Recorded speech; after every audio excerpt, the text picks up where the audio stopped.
சிரிச்சா புயல்.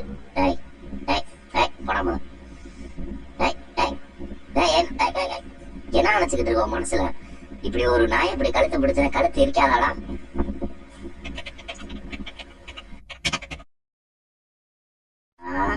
மலைக்கு சூடா பஜ்ஜி வேணா போட்டு தர முடியுமானால? ஏன்டா நீ வேற இருக்கிற பசியில இவ வேற இது வேற அப்பப்பா சொரிஞ்சே என் தோல் உறிஞ்சிடும் போலயே. என்னத்த சொல்றது?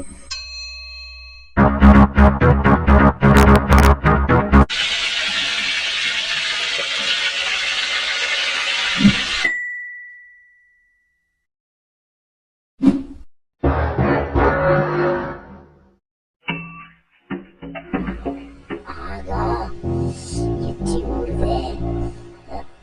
இது சொல்லிட்டானா? இத வேற இருப்பான். சரி பண்ணிட்டேன். வேலை சாப்பாடு சாப்பிடுறதுக்கு நானே போடுற பாடு இருக்கே. எவ்வளவு நேரம் தாண்டா அதை பார்த்துக்கிட்டு